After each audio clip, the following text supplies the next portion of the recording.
जय मां अम्बे। ज्योतिष फलादेश में आपका स्वागत है। और जन्म कुंडली के तृतीय भाव के साथ मैं हूं त्रिलोकीनाथ मिश्र।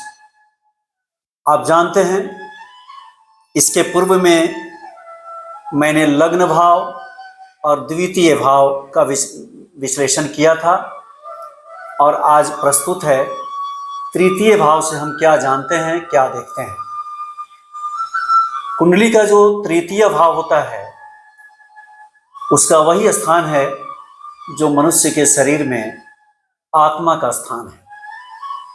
इसलिए इसकी विवेचना और गहराई से विवेचना अति आवश्यक है।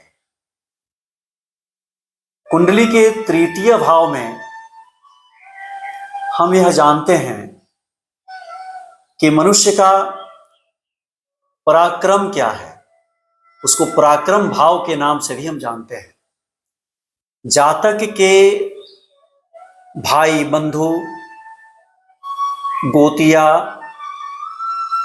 वर्ण, जाति, फिर इनके साथ परस्पर संबंध, इन सारी बातों का विश्लेषण हम कुंडली के तृतीय भाव से करते हैं।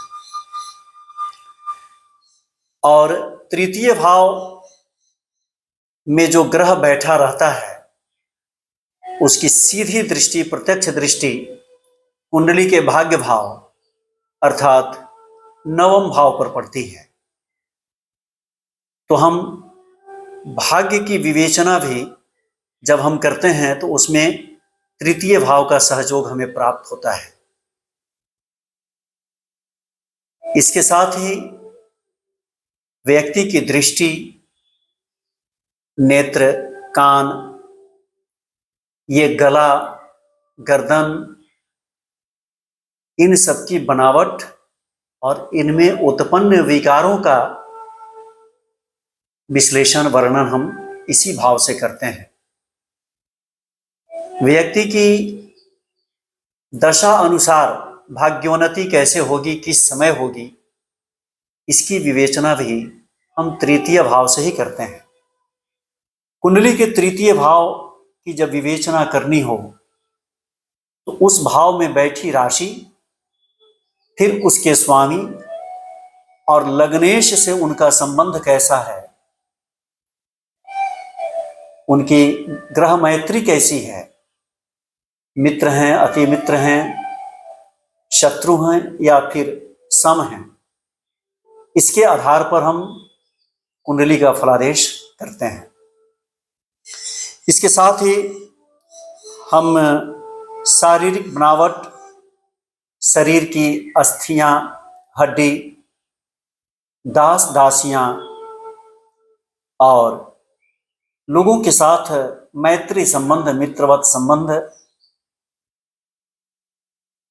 हमारे जो मित्र होंगे वे कितना समर्पित होंगे, और फिर समाज में हमारी भूमिका क्या होगी, इन सभी बातों की विवेचना हम कुंडली के तृतीय भाव से ही करते हैं। इस भाव को, तृतीय भाव को देखने समझने के लिए हमें देखना है कि उस भाव में किस राशि में कौन सा ग्रह बैठा है, फिर उस ग्रह की दृष्टि कहाँ कहाँ पड़ रही है, या फिर अन्य भाव में बैठे ग्रहों की दृष्टि तृतीय भाव पर कितनी डिग्री, कितने अंश पर पड़ रही है, उसके बाद हम फलादेश निर्धारित करते हैं और उसकी विवेचना करते हैं। तृतीय भाव व्यक्ति के व्यक्तित्व के सम्यक विकास का वर्णन करता है। उसके पराक्रम से लेकर के लोगों के साथ परस्पर संबंध,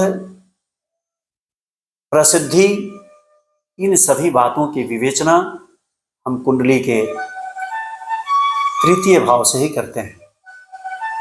आज बस इतना ही। पुनः मिलते हैं अगले वीडियो में नए विषयगत विचारों के साथ।